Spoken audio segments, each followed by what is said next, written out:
Waalaikumsalam warahmatullahi wabarakatuh, Miss Lesi. Sebelumnya saya mengucapkan terima kasih Bu Yulinda menyempatkan waktu untuk saya wawancara.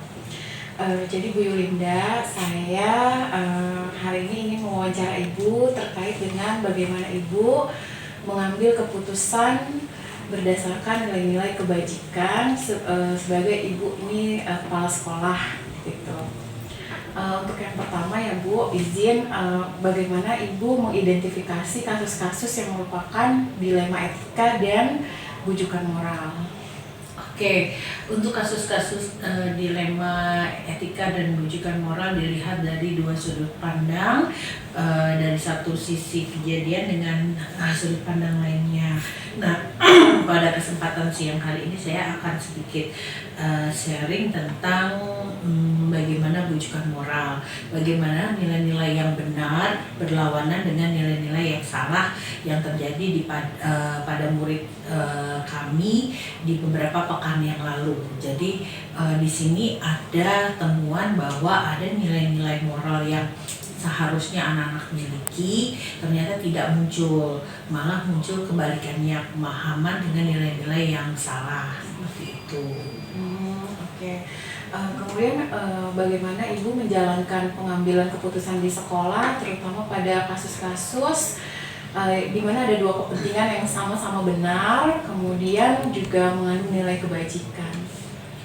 Nah, jika memang ada dua kasus ini merupakan dua-duanya sama-sama nilai kebajikannya benar, maka kita melihat pada perspektif pandang ketiga. Nah, bagaimana nanti dalam memberikan solusinya dia memberikan efek yang jangka panjang dan kemudian diprioritaskan pada aspek targetnya, apakah targetnya pada kelompok yang lebih luas gitu, jadi diprioritaskan seperti itu. Dan juga kebermanfaatannya lebih kepada tujuan di lingkungan pendidikan. Ketika kita di lingkungan pendidikan, maka siswa atau murid adalah tujuan utamanya, maka akan lihat pada sudut pandang seperti itu. Kalau untuk langkah-langkahnya sendiri biasanya Bu Yulinda seperti apa yang Bu Yulinda lakukan gitu? Nah, untuk memberikan sebuah keputusan berdasarkan permasalahan yang ingin saya ceritakan tadi, maka langkah-langkahnya biasanya kami melihat atau mengidentifikasi nilai-nilai moral seperti apa yang mereka langgar dari sisi yang A dan sisi yang B. Kemudian setelah mengidentifikasi, melakukan investigasi gitu ya, apa pelanggaran-pelanggaran yang dilakukan, maka dari pelanggaran-pelanggaran tersebut maka kita akan membentuk satu tim. Nah, di tim ini kita akan saling mendengarkan pendapat dahulu sebelum dilempar pada komunitas yang besar, karena jika sudah dilempar pada komunitas besar itu berarti harus ada uji publik dulu, apakah ini layak dipublikasikan atau tidak. Nah, untuk kasus yang sedang kami tangani ini, kami menganggap ini adalah hal yang harus semuanya memahami.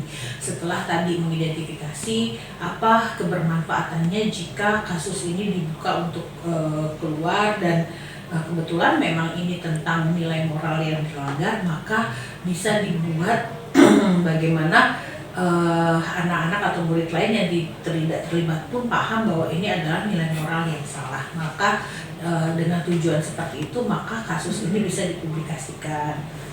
Oke. Kemudian ada hal-hal yang menurut Bu Yulinda itu efektif nggak sih untuk pengambilan keputusan pada kasus-kasus yang dilema etika ataupun bujukan moral? Artinya ketika mengambil keputusan kita melihat berbagai sudut pandang, baik sudut pandang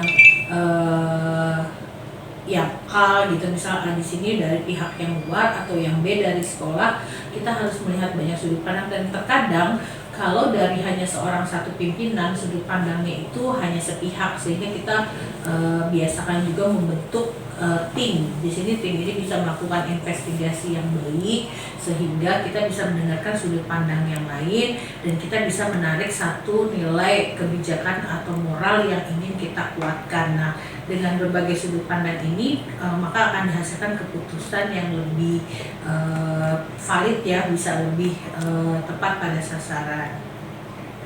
Kalau menurut Bu Yulinda tantangan apa saja sih yang Bu Yulinda hadapi ketika Bu Yulinda mau mengambil atau memutuskan suatu masalah? Nah, tantangannya adalah kembali lagi dalam membuat sebuah kebijakan, jika ada dua hal yang menunggu hasil keputusan, pastinya tidak bisa mungkin dua-duanya sama-sama seimbang gitu. Akan ada lebih yang diskala prioritaskan, dan itu sering muncul pada komunitas yang menganggap dia terkalahkan gitu. Nah, sebenarnya penguatan di sini adalah bukan tentang menang atau kalahnya, tapi bagaimana setiap kebijakan itu keduanya bisa membawa suatu perubahan baik pada kelompok yang kecil maupun kelompok yang lebih besar. Kemudian Bu Yulinda ini punya nggak sih jadwal tertentu untuk penyelesaian satu kasus masalah gitu?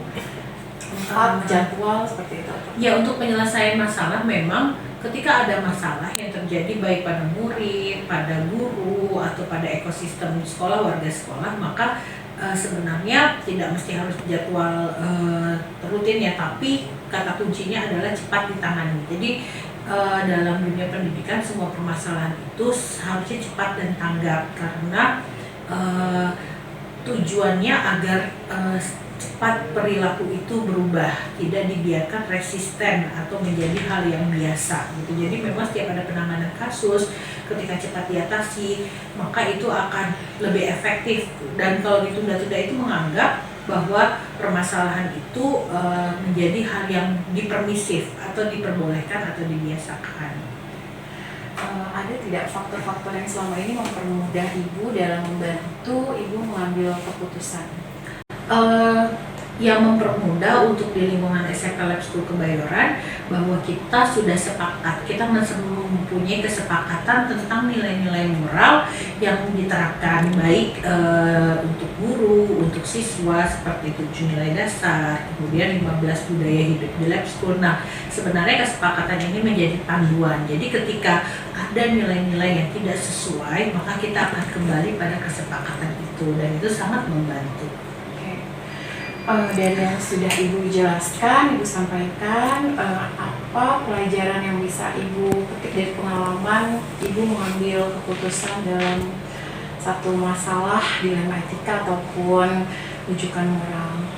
Nah, di sini ketika kita memiliki sebuah permasalahan, kembali lagi ketika kita sudah punya fondasi pada nilai-nilai moral atau nilai kebajikan yang kita percaya, dan kita sudah lakukan sebuah pembiasaannya, maka itu merupakan langkah yang mudah gitu ya. Jadi ketika ada suatu pelanggaran atau satu keputusan yang akan diambil, kita kembalikan lagi pada nilai-nilai itu. Dan pembiasaan ini sangat penting, sehingga semua kebijakan yang muncul pastinya kedepannya akan menjadi sebuah contoh, sehingga pola-pola yang sudah ditetapkan berdasarkan kesepakatan, berdasarkan nilai yang sudah disepakati, itu akan lebih mendukung kita untuk kedepannya sebagai seorang pemimpin.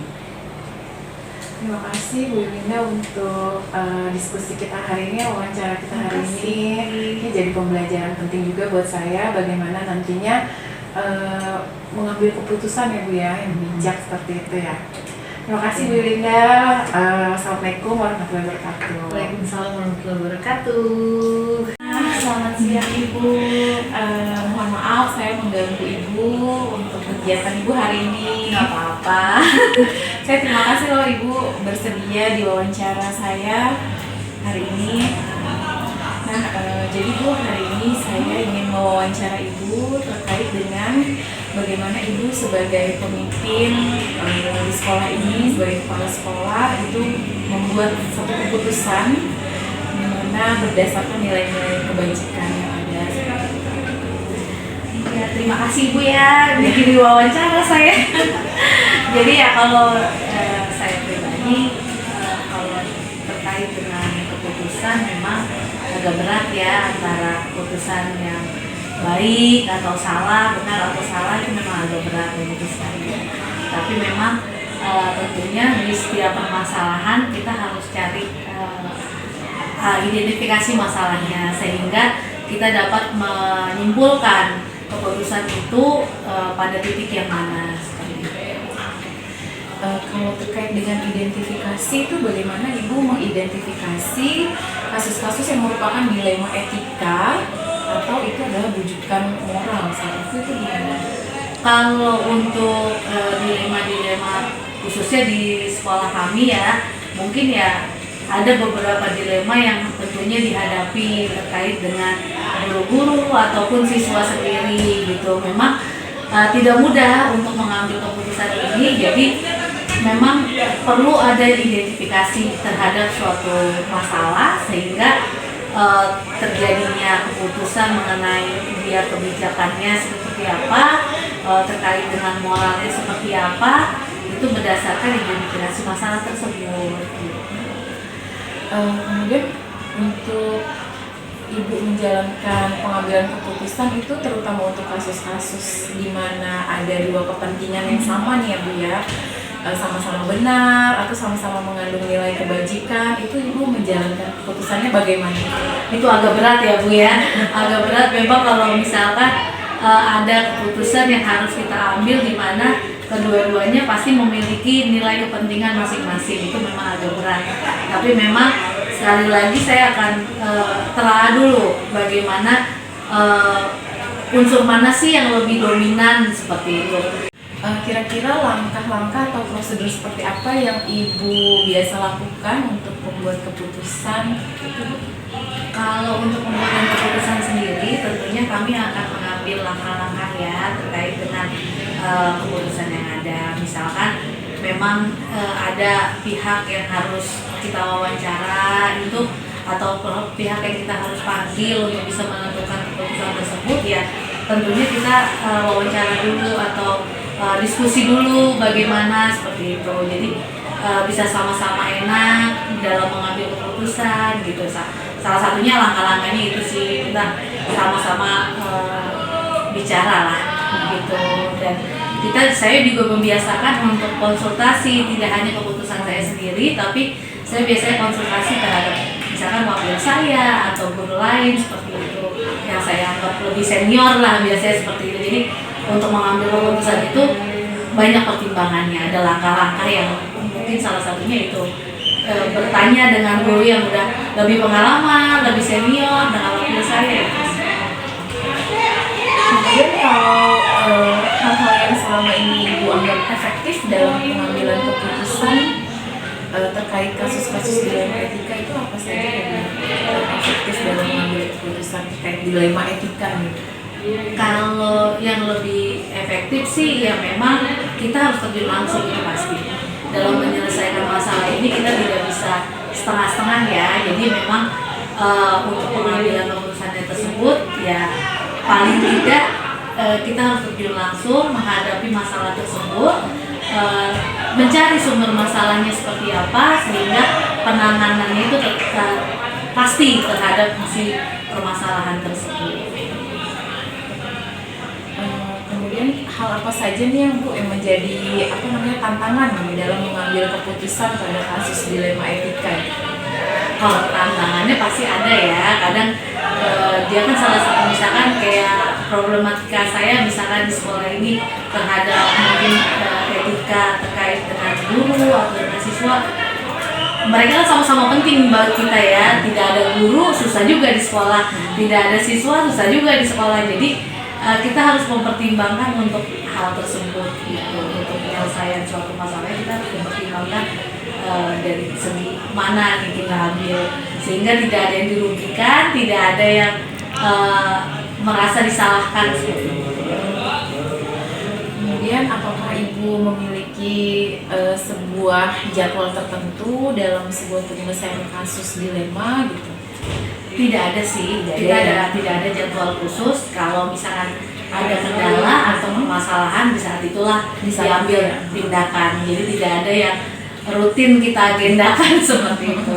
Jadi memang menyelesaikannya di tempat itu langsung ya, Iya, langsung di tempat. Kemudian kalau misalnya itu Ibu ada bentuk prosedur yang Ibu lakukan nggak sih kalau untuk menyelesaikan suatu kasus gitu, prosedur penyelesaiannya? Iya, tentunya prosedurnya terkait dengan hal tersebut tersebut, ya kita harus cari sumber masalahnya dulu. Itu prosedur awalnya gitu, biar kita tahu permasalahannya ada di mana, baru kita naik ke prosedur berikutnya, penanganannya seperti apa gitu, seperti adanya mungkin wawancara atau seperti apa, itu penanganan prosedur selanjutnya gitu. Baru prosedur yang terakhir adalah penyelesaian masalahnya misalnya. Kemudian adakah faktor-faktor selama ini yang mungkin mempermudah ibu dalam mengambil keputusan gitu terkait dilema etika? Kalau terkait ini faktor-faktornya sih yang membuat lebih mudah ya mungkin karena sumber masalahnya tidak terlalu signifikan, jadi lebih mudah untuk mencari jalan tengahnya. Kemudian dari semua hal yang telah ibu sampaikan, kira-kira pembelajaran yang bisa ibu ambil dari pengalaman ibu mengambil keputusan dilema etika itu apa? Dalam hal ini tentunya saya harus lebih bijaksana lagi dalam mengambil keputusan sehingga tidak ada yang dirugikan dalam hal ini, yaitu suatu pembelajaran tentunya ya, apalagi untuk suatu seorang pemimpin ya, mengambil keputusan itu tidak mudah. Jadi memang pembelajaran itu harus kita lakukan terus terkait dengan pengambilan keputusan. Luar biasa sekali nih bagaimana ya, saya jadi terinspirasi nih sama ibu nih terkait bagaimana mengambil keputusan. Ya ternyata memang banyak hal yang harus dipelajari ya Bu ya, gitu. Kita tidak bisa sembarangan gitu ya memutuskan sesuatu ya, jadi banyak langkah-langkahnya ya Bu ya. Terima kasih Bu Nana Ya, untuk hari sama-sama. ini. Sehat selalu ya Bu. Sama-sama. Terima kasih. Selamat siang Ibu. Selamat siang. Ya, Assalamualaikum Bu Yati. Assalamualaikum Bu Yati. Warahmatullahi wabarakatuh. Ya Bu Yati, sebelumnya saya mengucapkan terima kasih Bu Yati sudah bersedia meluangkan waktu untuk saya wawancara. Hari ini saya mewawancara Ibu terkait dengan ini Bu, pengambilan keputusan berdasarkan nilai-nilai kebajikan sebagai seorang pemimpin pembelajaran. Nah, Bu Yati, untuk yang pertama saya ingin bertanya kepada Ibu, bagaimana Ibu dapat mengidentifikasi kasus-kasus yang merupakan dilema etika atau bujukan moral, Bu? Iya, kalau kalau tidak salah kan kalau dilema etika itu kalau nanti ada dua hal yang emang sama-sama harus mengambil keputusan karena dua hal yang baik itu ya Miss ya. Kalau yang nanti moral membentur sebuah peraturan gitu ya, kalau tidak salah. Nah, mungkin yang pertama ini berdasarkan kasus dulu yang ditemui di sekolah ketika katakan membentur sesuatu yang emang seharusnya seharusnya ada gitu kan. Misalnya tadi melanggar tata tertib gitu. Nah, sebagai contoh, kalau kemarin itu yang emang dihadapi di sekolah itu ketika ada anak yang kami mendapat aduan bahwa ada anak yang katanya membawa vape gitu kan. Nah, itu kan sebetulnya membawa vape itu secara peraturan tidak diperbolehkan kan. Jadi si anak ini kan berarti melanggar tata tertib yang memang ada di sekolah.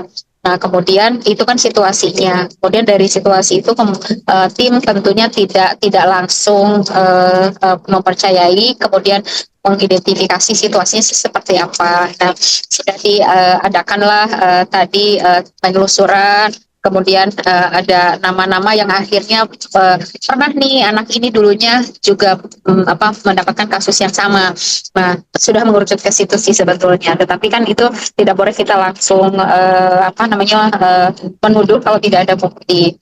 Nah, tim dalam hal ini kemudian melakukan investigasi gitu kan, melakukan penelusuran, memanggil yang kemudian diduga itu, dan ternyata kan berdasarkan pendekatan yang dilakukan akhirnya benarlah bahwa si anak itu membawa vape. Nah, dari situ kemudian di prosesnya tentu pendekatannya adalah tentu bukan langsung ke pembinaan ya, tetapi ditanyakan dulu kenapa sih penyebabnya sampai seperti itu. Nah, itu ya.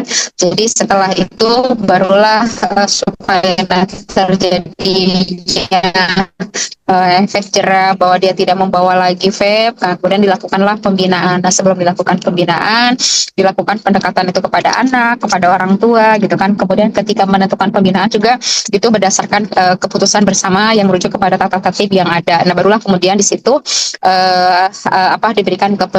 diberikan pembinaan kepada anak tersebut. Nah, itu kasus yang dialami di sekolah seperti itu sih, Miss. Nah, kalau nanti misalnya ada kasus yang memang semuanya baik nih, nah apa yang harus dipertimbangkan? Nah, kembali lagi adalah karena di sekolah tentu pertimbangan yang utamanya adalah untuk mana sih yang lebih akhirnya memberikan kebermanfaatan yang lebih banyak lah ya, seperti itu.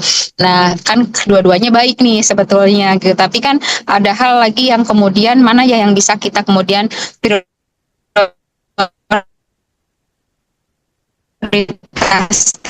Nah, itulah yang kemudian dikasihkan tim juga gitu, Miss. Oke. Kalau selama ini yang menjadi tantangan Ibu dalam mengambil keputusan pada satu kasus dilema etika ataupun bujukan moral itu apa, Bu? Ya, sebetulnya ketika tantangannya yang pertama kan kadang ketika ada yang melakukan atau terjadinya kasus ini, pemahamannya dulu nih yang berbeda gitu kan, pemahamannya yang berbeda yang bisa jadi ketika ada kasus pelanggaran itu ngerasa bahwa ini saya tuh nggak salah gitu kan. Nah, seperti itu kan itu tantangan yang harus kita samakan dulu nih paradigmanya. Ini sebetulnya tidak boleh misalnya. Nah, itu yang memang harus kita kuatkan. Itu yang pertama. Kemudian yang kedua, emang itu harus satu suara ya, satu visi. Nah, jadi untuk tim, jadi kolaborasi tim ini sangat diperlukan. Nah, kalau nanti itu menjadi satu suara, itu akan memungkinkan juga penyelenggaraan kasus bisa lebih cepat, sekaligus juga sebetulnya kerjasama, karena nggak bisa misalnya hanya satu pihak sendirian BK saja. Nah, itu kan harus melibatkan teman-teman terkait, bisa wali kelas atau guru yang lain atau bahkan orang tua gitu kan. Nah, itu kan simultan. Nah, itu menjadi sebuah tantangan juga ketika timnya nggak kompak atau sumber daya kita juga nggak kuat gitu kan. Nah, itu tantangan, dan dimana juga kadang tantangan ini ketika penyelesaian kasus terjadi karena kita juga punya kesibukan yang lain, yang dimana kita juga harus menangani siswa yang lain misalnya. Nah, itu kan juga tantangannya bagaimana membagi waktu bahwa kasus ini juga harus diselesaikan dengan tadi kalau berlama-lama juga khawatirnya akhirnya berlarut-larut gitu. Tapi di sisi lain kita juga punya perhatian kepada anak-anak yang lain yang harus juga mendapatkan perhatian. Nah, itu jadi tantangan dari segi waktu, kemudian sumber daya manusianya juga gitu kan. Kadang kembali lagi ya, orang per orang berbeda-beda dalam kompetensinya. Nah, jadi ketika si A mampu menggali, tapi ketika si B tidak, itu juga akan berbeda. Nah, jadi hal-hal itu yang kemudian juga harus dikuatkan di dalam tim, tapi intinya adalah komunikasi antar tim gitu ya. Artinya internal sekolah itu harus kuat satu suara. Kalau nanti beda, itu bisa ngeblunder lah istilahnya. Nah, jadi itu sebetulnya, Miss. Oke. Terima kasih Bu Yati. Kemudian kalau untuk Ibu sendiri itu ada jadwal tertentu tidak Bu dalam penyelesaian kasus dilema gitu, atau Ibu langsung menyelesaikan di tempat atau memiliki jadwal untuk menyelesaikannya gitu? Sepertinya kalau kasus itu jangan dijadwal-jadwalin ya, khawatirnya emang kemudian bisa kelamaan, kemudian akan menjadi kasus berikutnya, ada tambahan lagi permasalahan yang lain gitu. Jadi emang tempat pesisir lagi panas. Kalau nanti emang ada kasus itu cepat diselesaikan, tidak harus menunggu jadwal gitu kan. Nah, seperti itu sih kan, tidak bisa kita nantilah nunggu bulan atau minggu depan karena ada jadwalnya sih, ya enggak sih. Jadi penyelesaian itu kembali lagi berdasarkan kasus yang kita terima. Kalau selama ini Bu Yati memutuskan mengambil keputusan dalam kasus dilema etika, ada faktor yang mempermudah Ibu tidak untuk memutuskannya gitu, atau yang membantu Ibu dalam memutuskan suatu kasus gitu? Ya, jadi tadi yang membantu itu adalah ketika kita memiliki tim yang emang support ya gitu kan, termasuk di dalamnya adalah ada orang tua misalnya. Jadi kita memiliki sumber daya yang emang membantu untuk terjadi penyelesaian sebuah kasus gitu kan. Jadi ketika kita orang tuanya satu visi, itu juga akan membantu untuk cepat menyelesaikan sebuah kasus. Nah, bayangkan kalau ternyata orang tuanya, maaf, anaknya yang terlibat kasus, orang tuanya nggak terima, itu jadi juga akan memperlambat misalnya seperti itu. Jadi kalau dibilang tadi ada supporting system, ya kita memerlukan supporting system. Selain juga tadi kembali lagi kepada tim para guru yang emang dalam hal ini langsung berhadapan dengan anak-anak. Ya, terima kasih Bu Yati untuk waktunya. Ini jadi pembelajaran juga untuk saya bagaimana nantinya saya mengambil suatu keputusan ya Bu. Terima kasih Ibu. Assalamualaikum. Sami-sami. Waalaikumsalam Hati-hati di warahmatullahi jalan Ibu. wabarakatuh. Terima kasih nih. Assalamualaikum. Waalaikumsalam. Ya, Assalamualaikum Pak Yuro. Waalaikumsalam. Allah berkati. Sebelumnya saya mengucapkan terima kasih Bapak sudah bersedia untuk saya wawancara ya Pak. Ya, Miss. Jadi wawancara ini terkait dengan pengambilan keputusan Pak berdasarkan nilai-nilai kebajikan sebagai seorang pemimpin pembelajaran. Nah, untuk yang pertama yang ingin saya tanyakan ke Bapak, bagaimana Bapak menjalankan pengambilan keputusan di sekolah Bapak, terutama pada kasus yang ada dua kepentingan yang sama-sama benar atau sama-sama mengandung nilai kebajikan, Pak? Ya, makasih Miss Lesi. Yang pertama, setiap sekolah kan punya aturan ya, punya tatip, punya kebijakan, dan itu harus disosialisasikan kepada siswa, orang tua, dan juga kepada guru, sehingga semuanya paham apa yang harus dilakukan ketika mereka sekolah. Nah, ketika ada masalah, ada sesuatu yang harus diselesaikan, maka memang kita membutuhkan data-data yang lengkap. Masalahnya apa dulu, terus jenjangnya juga ada dari guru yang menemukan, kemudian guru BK atau wali kelas, kalau masih lanjut lagi dengan kesiswaan, kalau masih lanjut lagi dengan kepala sekolah. Jadi semuanya dibutuhkan aturan, kemudian ada jenjang-jenjang yang harus diselesaikan. Nah, dari situ kita kan nggak melulu harus turun tangan ya. Bisa jadi gurunya, wali kelasnya, pendamping wali kelasnya, atau guru BK gitu. Jadi semuanya harus integral gitu. Kita melihat satu masalah. Terima kasih Pak Yuro. Selanjutnya, ada hal-hal yang Bapak anggap selama ini efektif tidak dalam mengambil suatu keputusan gitu Pak? Ketika mengambil satu keputusan, memang ini semuanya berdasarkan ini ya, informasi yang kita dapat dulu. Kalau informasinya jelas, maka kita mudah ngambil keputusan. Informasinya di cross check, divalidasi dan segala macam, kita akan mudah mengambil keputusan. Dan yang paling penting adalah pengalaman sebetulnya. Karena kasus kan selalu berulang ya, hanya beda orang aja ya. Nah, kalau pengalaman itu bisa membantu kita memutuskan seperti apa, gitu. Kalau yang selama ini yang jadi tantangan Bapak dalam pengambilan keputusan pada kasus dilema etika itu ada apa saja ya Pak? Pernah ada satu kasus, ini kasusnya memang cukup pelik ya, tentang anak yang diselengkat, kemudian tiba-tiba kena badannya, akhirnya kan apa yang bocor tuh, robek lah hatinya, kemudian wah panjang gitu ceritanya, sampai orang tua nggak nerima, sampai banyak informasi liar, wah ini bully dan segala macamnya gitu.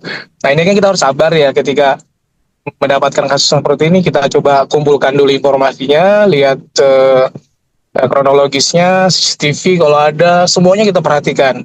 Nah, setelah kita dapat semua berita acara, berkas, bukti dan segala macam, baru kita tuntaskan.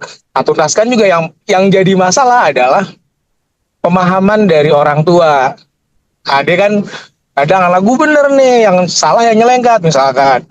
Yang nyelengkat anak saya nggak sengaja, yang ini yang temennya yang lari. Udah itu panjang urusannya. Nah, makanya kita kumpulkan tuh orang tua yang seperti itu yang menganggap anak. Kalau bagi orang tua anaknya kan paling utama lah ya, paling bagus, paling bener, paling soleh gitu kan.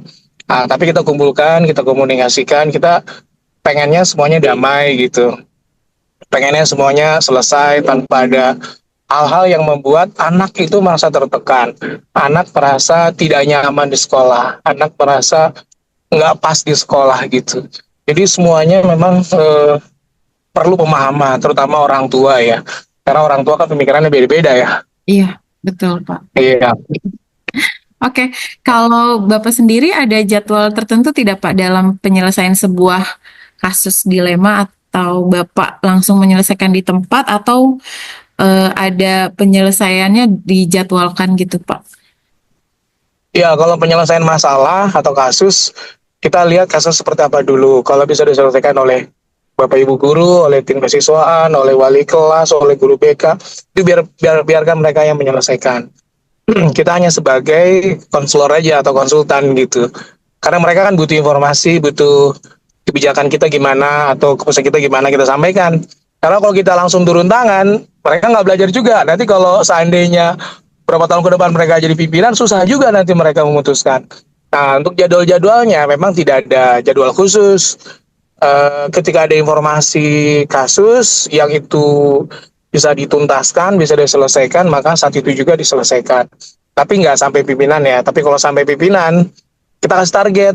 Misalkan masalahnya udah berat gitu. Nah, kita sampaikan dan kita janjikan ke orang tua, Bu, kasih waktu saya berapa hari gitu untuk mencari informasi, memvalidasi, kemudian mengumpulkan semua kebutuhan yang memang nanti bisa disampaikan. Ya paling 2 hari kita sampaikan informasi itu, insya Allah akan ada jawaban, atau paling lambat seminggu.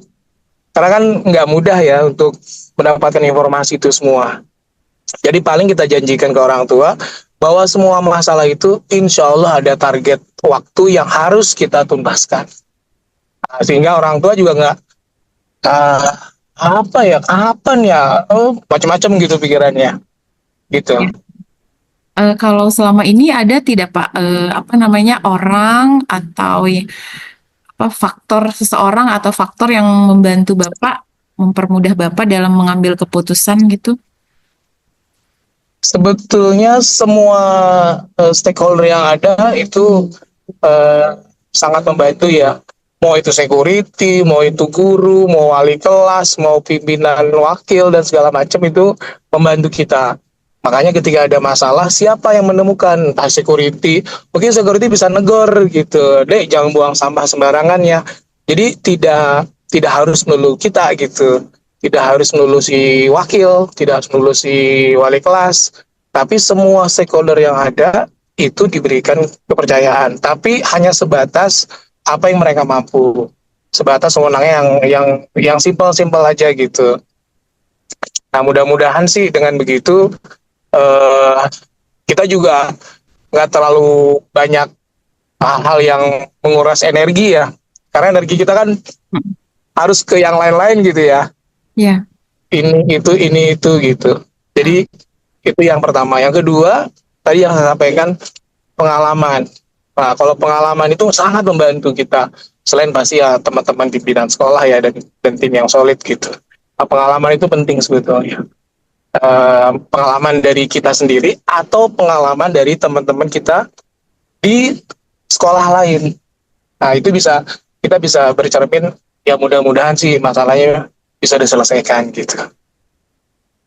Kalau berdasarkan pengalaman yang Bapak ambil terkait dengan Bapak mengambil keputusan, ada tidak pembelajaran yang Bapak dapat petik gitu ketika mengambil satu keputusan itu gitu?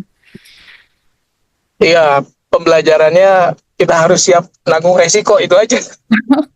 Resiko tidak populis pasti udah, resiko dicemooh orang, entah itu guru entah orang tua, ya udah itu kita terima aja. Tapi kan itu pasti di dunia ini nggak ada yang sempurna semua ya, nggak ada yang semuanya happy gitu, pasti ada yang nggak suka, ada yang setiap keputusan pasti mengandung itulah, mana yang dianggap happy mereka, mana yang tidak dianggap happy, mana yang menyelesaikan semua masalah, mana yang ya udahlah gitu. Jadi pembelajaran sih siap nanggung resiko aja, siap tidak disukai orang, siap tidak populis, sudah itu aja. Ini luar biasa Pak pengalamannya. Saya jadi apa namanya merasa mendapatkan ilmu ya Pak, bahwa memang ketika kita sudah mengambil keputusan ada resiko yang harus kita tanggung ya Pak ya. Betul, betul, Yang penting betul. memang itu adalah kebenaran kali ya Pak ya. Betul, betul. Ya, ya ampun. Terima kasih ya Pak Yuro untuk wawancaranya hari ini. Semoga selamat lancar di perjalanan ya Pak. Iya, Miss. Selesai. Assalamualaikum Pak Yuro. Saya selalu ya. Iya Pak. Waalaikumsalam. Terima Warahmatullahi wabarakatuh. kasih.